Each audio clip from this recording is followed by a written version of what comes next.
Hey guys, what is up and welcome to a new Tesla update video. So today, as per usual, let's go over Tesla stock. Let's go over the market. Let's talk about what happened today in a pretty bloody day in the market. I'll give you my thoughts overall. I'll also very briefly cover SPY, QQQ, because there are definitely some issues here. And yeah, let's just really jump into it. If you enjoyed, don't forget to hit that like button. This is not financial advice and I am not a financial advisor. And of course, if you enjoy my analysis, I do have a membership section down below. The link is down below in the description of the video, where I share my intraday thoughts, post updates on mainly Tesla stock, but sometimes other stocks in the broader market as well. Every single day the market is open, just $3 a month, literally $3 a month, or for $5, access to all that plus NVIDIA daily updates. But jumping into it, Tesla closing the day down, or rather down, so you're saying down, especially considering the market bled today. Up, actually, a nice 3%, very respectable 3% day, and a very, very painful market day for sure. So that's always a nice thing to see. And we talked about yesterday, right, how, Tesla, it was getting a little oversold on the 1 hour, right? And, we could see a little bit of bounce. Remember how I said that we'll either overshoot or undershoot 300? Well, we said technically undershot it, right? Ended up going to about 308. We actually went to 303 pre-markets. If I turn on pre-market, you can see we went to about 303 roughly. So we kind of undershot it a little bit, and now we're getting that rally that I mentioned, which is supposed to be, in theory, just a FOMO trap, right? A bull trap, a trap for people that are thinking that the bottom is in, and then it's time to get in. So this to me looks like a trap. Now, obviously, I'll go over the signs that will tell me that it's no longer a trap, but as it stands right now, I view this as a bull trap, and I ultimately think we continue lower. Now, let's start with the 1 hour, actually. So why do I view this as a trap? Well, pretty simply put, I move the 21 EMA for now. We lost two important things in the like yesterday and the day before, really, but mainly yesterday, right? We lost the level of 325, right? So this level 325 here, you can see we stalled around it for quite some time. Remember that I brought up the level many times on the daily as well, right? Same idea, right? Very crucial level. We broke down below it, and pretty much what we did today was we came up and retested it right here, right? That's essentially what happened. We broke down below it, came back down to retest it, so far successfully, couldn't break back above it, which was important to do, but we couldn't so far. And again, as long as we maintain below about that 325-ish range, I expect us to make another lower low and ultimately make our way just overall down, right? That's kind of what I see moving forward on Tesla. And on top of that, right, the market bias you can see on the 1 hour chart has obviously been, turned red, right? It's now acting as a resistance. So these two things, market bias and the 325 level, have to be reclaimed on the 1 hour. If it does get reclaimed and we start, closing back above it, at least a 1 hour candle minimum, okay, now we're talking. Okay, you know what? Now we can actually start talking about heading higher. Now we can actually make our way higher overall. But until that happens, I am very cautious of this bounce. And I am honestly, I'm honestly just expecting this to be a bull trap, right? So that's going to be something that I'm looking at on the 1 hour chart. Now we'll see how that plays out, of course. Now going over to the daily chart, obviously this is where the bigger picture is. And well, again, same idea really, right? I mentioned how yesterday, we broke down below 325. We broke back down into this channel that we broke out of initially. And again, I view false breakouts as very bad for that side and very good for the other side. So in this case, because we had a breakout, that was very bullish, but then we came back down under it. That's a false breakout. And now it's very good for the other side, the bearers, right? It's a bearish thing to do. You don't want to see these kind of things. Now, obviously, this could still be fixed, essentially, right? If we can come back up above 325, consider this to be fixed and no longer as much of a problem. But as again, to me, the most crucial level is that 325-ish range. As long as we're below it, I am bearish on Tesla, right? I am bearish. But again, above it, we can start being bullish once again. So simply put, I expect the Tesla to go lower, right? We are not only doing that, but again, same on the daily. You can almost see that we went below the channel and we came right back up. So we tested it for 2 days, broke down below it, and now today we're testing it on the opposite direction, right? In this case, as a resistance in theory, and so far it is acting as a resistance. So that's what I do not like to see. And you can see down here, BX Trender is still red, not showing any signs of buying just yet. Stochastic is bearish.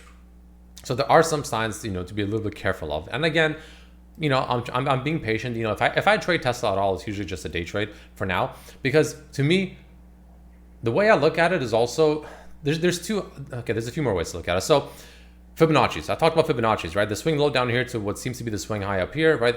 Again, I like to enter at these Fibonacci retracement levels. To me, that tells me I'm getting a good deal. I'm walking to the supermarket. My favorite thing is on sale for very respectable discounts. I'm happy, right? I'm happy. I'm getting it on sale. And to me, that's what these Fibonacci levels mean, right? You had this nice massive rally.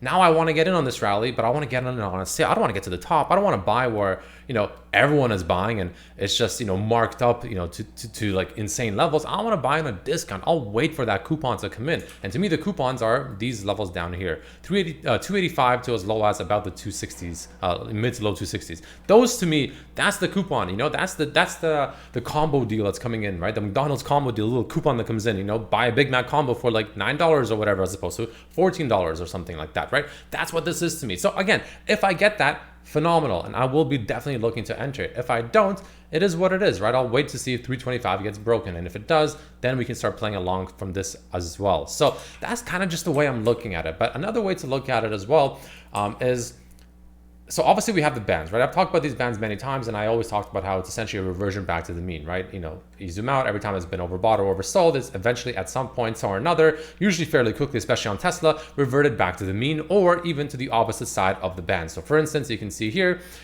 we were very oversold, and then we snapped back all the way to very overbought. Then we snapped back to very oversold. Then we snapped back to overbought.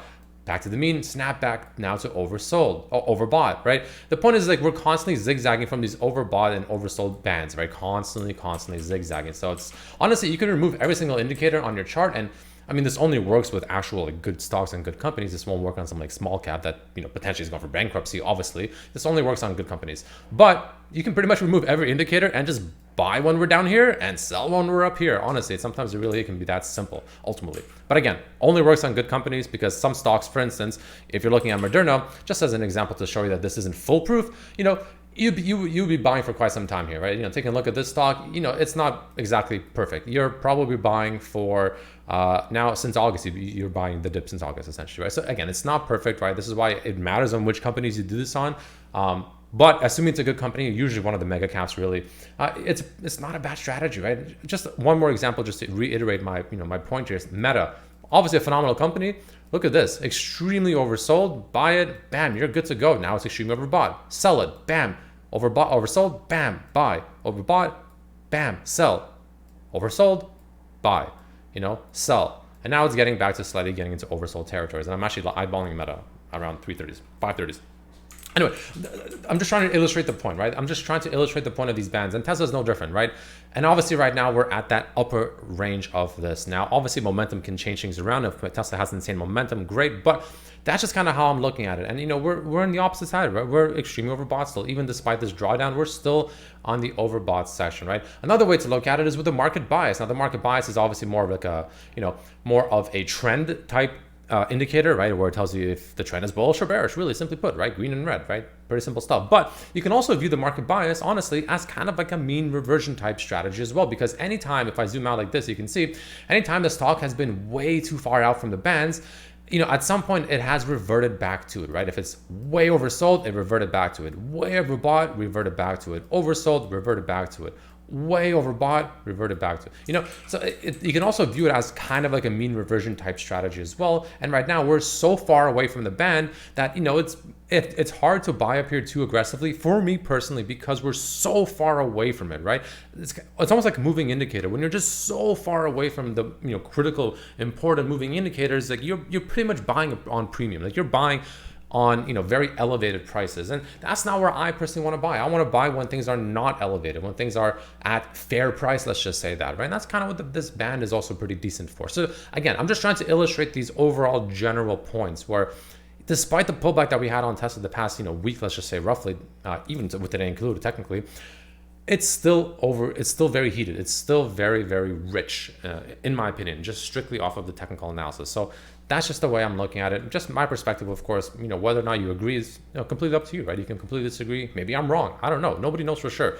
But that's just the way I like to eyeball it. Now, again, I said this yesterday and I'll say it one more time, because Tesla has this false breakout, I still view this as very bearish. I still view Tesla to overall move down, potentially even pretty substantially, because this is a very, very, very false breakout, right? Go over to the weekly chart, same idea, right?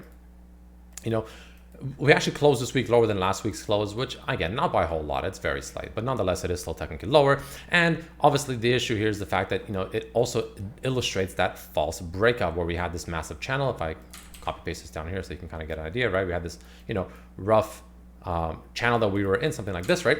you know, and obviously zigzagging in between, right? Nice little fall, nice little zigzag action, right? And now we're up to the upper side of it, had a nice little fake breakout, and then we closed the week back under it. That's not ideal. So to me, at the very least, I do expect Tesla to make its way down, right? My main targets, like I mentioned, 285 to about the low to mid 260s. Those are my main targets. If it gets there, I'm interested. If it doesn't, then I'll wait for a better confirmed breakout of this channel that's not giving me like extreme potential false signals, right? So that's just the way I'm eyeballing it, and that's the way I'm looking at it, and that's the way I'm playing it. In terms of options flow, let's take a quick look at options flow and see what Tesla's doing over here.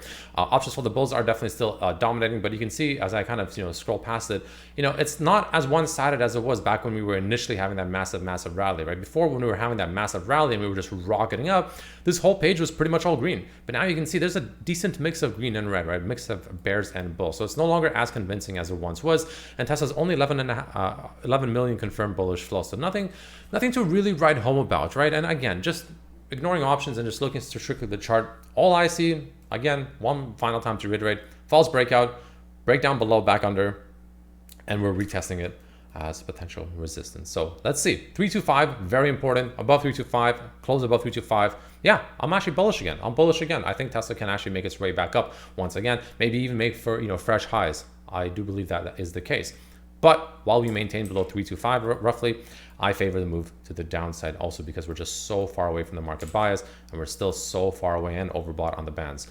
People were laughing at me. People were pissed when I was saying that up here. But, again, these bands, they are usually not wrong. So anyways, all that being said, thank you so much for watching, and I'll see you on Monday. Oh yeah, I want to mention one more thing. Sorry, before I end off the video, one final quick thing I want to mention. I want to mention the market. The market obviously selling off aggressively today. SPY only 1.3%, QQQ, however, 2.4%, much more aggressively. The thing that really matters is this. SPY, honestly, SPY doesn't look as bad. SPY actually looks salvageable. It really doesn't look too bad here.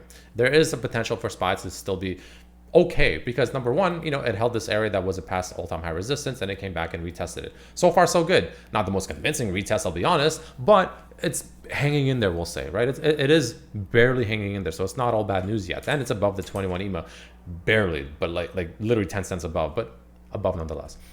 Same cannot be said for QQQ, right? QQQ, same idea, right? It had all-time highs over here. It wanted to essentially, retest it right here. And it came down and it pretty much closed well below those levels, right? It couldn't retest it in the clean way that SPY did. That's bearish. Don't like to see that. And as if that's not, as if that, couldn't get worse, it also closed below the 21 EMA. So to me, QQQ needs to reclaim the 21 EMA as soon as possible, really, as soon as possible, which currently is sitting at pretty much $500. So that needs to happen sooner than later, or I believe this market will flush down even further, which of course potentially could be bad for Tesla. We'll see. But yeah. Thought I'd mention that really quickly. Thanks so much for watching. Peace.